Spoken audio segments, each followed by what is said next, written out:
আসসালামু আলাইকুম। আজকের ক্লাসে আমরা দেখব হচ্ছে ভেক্টরাইজার এআইটা কি এবং এটা দিয়ে কি কাজ করা যায়। ওকে, আমরা এই জিনিসগুলো আজকে জানবো। প্রথমে হচ্ছে ভেক্টরাইজার এআইটা হচ্ছে মূলত একটা এআই টুলস। এটার সাহায্যে হচ্ছে আমরা কি করতে পারি, আমাদের কোনো হচ্ছে রাস্টার ইমেজ থাকলে, যে ইমেজটা হচ্ছে জুম করলে ফেটে যায়, এরকম কোনো রাস্টার ইমেজ থাকলে সেটাকে আমরা ভেক্টরে কনভার্ট করতে পারি। ভেক্টরে কনভার্ট করলে কি হয়, সেটাকে জুম করলেও সেটা ফাটে না। ওকে, মূলত হচ্ছে আপনার ছোট কোনো ফরম্যাটের ইমেজ থাকলে সেটাকে হচ্ছে বৃহৎ আকারে ফরম্যাটে নিতে চাইলে আপনাকে হচ্ছে ভেক্টরাইজার এআই এর মাধ্যমে আপনি এটা করতে পারবেন। ওকে, এখন আসি হচ্ছে একটা উদাহরণ যদি আমরা দেখি, এখানে যদি আমরা যাই, দেখেন একটা হচ্ছে আমাদের রাস্টার ইমেজ, যেটা আমাদের জুম করলে এরকম পিক্সেল আকারে ফেটে যায়।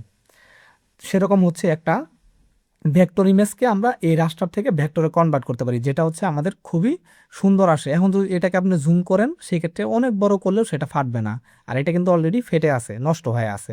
ওকে, মূলত এই ধরনের কাজ করা হয়, যেরকম এরকম থাকলে ইমেজটা আপনার এরকম সুন্দর করতে পারবেন। তারপর আমি এটাকে কেটে দিই, মানে উদাহরণস্বরূপ দেখাইলাম। এখন আমরা আরেকটা উদাহরণ দেখি, সেটা হচ্ছে আমাদের এটা হচ্ছে রাস্টার ইমেজ। ওকে, রাস্টার ইমেজ কি এরকম পিক্সেল থাকে, এই যে দেখেন পিক্সেল থাকে, এই যে এরকম পিক্সেল আকারে থাকে, যেটা হচ্ছে আপনার ফেটে যায়, জুম করলে দেখবেন সাইড দিয়ে এরকম ফেটে যাচ্ছে। কিন্তু আমাদের ভেক্টর ইমেজ যেগুলো আছে, এটা দেখেন, এই যে এটা কিন্তু ফাটে নাই। মানে আপনাকে এই যে একটা উদাহরণের মাধ্যমে দেখানো হয়েছে, এটা জুম করলে এরকম ফেটে যাচ্ছে, আর এটা জুম করলে এরকম ফাটতেছে না। ওকে, তো আমি হচ্ছে এটাকেও কেটে দিই। আরেকটা উদাহরণে আসি, যেমন হচ্ছে দেখেন আমাদের এটা হচ্ছে ভেক্টর ইমেজ, যেটা হচ্ছে এরকম, এই যে ফাটা ফাটা দেখছেন, এরকম কোনো কিছু ডাউনলোড দিলে নেট থেকে আমরা কিন্তু এরকম পাই। তো সেই ক্ষেত্রে আমরা যদি পরবর্তীতে এটাকে রাস্টার ভেক্টরে রূপান্তরিত করি রাস্টার থেকে, সেই ক্ষেত্রে কিন্তু এরকম সুন্দর হয়, যেমন হচ্ছে আপনি ইলাস্ট্রেটরের ভিতরে নেওয়ার পরে যেরকম হয় আর কি। ওকে, তো আমি এটাকেও কেটে দেই। এখন হচ্ছে আমরা আরেকটা বিষয় দেখব, আমাদের কিন্তু এই যে রাস্টার ইমেজ পিএনজি ইমেজকে এরকম কিন্তু থাকে, পিএনজি ইমেজ এটাকে আমরা এসভিজিতেও কনভার্ট করতে পারি। ওকে, তো এসভিজিতে কনভার্ট করলে কি হয়, আপনার কোনো হচ্ছে 500 বাই 500 পিক্সেলের আপনার কোনো ইমেজ আছে, তো সেই ইমেজটাকে যদি আপনি এসভিজিতে কনভার্ট করেন, আমাদের এই হচ্ছে এই যে যেটা হচ্ছে কি রাইজার যে এআইটা আছে, এটার মাধ্যমে সেটা হচ্ছে আপনি জুম করলেও ফাটবে না, সেটা আপনি 100 ফিট জুম করেন, কোনো সমস্যা নেই, সেটা ফাটবে না। ওকে, মূলত হচ্ছে ভেক্টরাইজার এআই এর মাধ্যমে আমরা এই কাজগুলা করে থাকি। আপনারা চাইলে আমাদের কাছ থেকে ভেক্টরাইজার যে এআই এর যে হচ্ছে আপনার সাবস্ক্রিপশনটা আছে, সেটা কিন্তু চাইলে আপনারা আমাদের কাছ থেকে নিতে পারেন।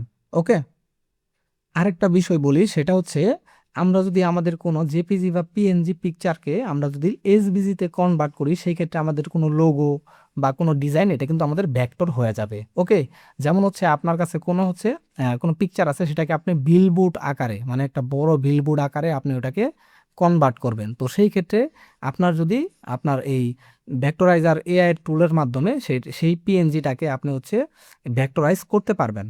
তো সেই ক্ষেত্রে আপনি যত বড়ই করেন, সেই ক্ষেত্রে আপনার কোনো সমস্যা নাই। আশা করি আপনারা বুঝতে পারছেন যে ভেক্টরাইজার এআই এর মাধ্যমে আমরা কি কাজ করতে পারি। ওকে, এক কথায় আমরা কোনো হচ্ছে রাস্টার ইমেজকে ভেক্টর করতে পারি, মূলত একটা কথাই। ওকে, তো আজকের ক্লাসটা এই পর্যন্তই, সবাই ভালো থাকবেন। আসসালামু আলাইকুম।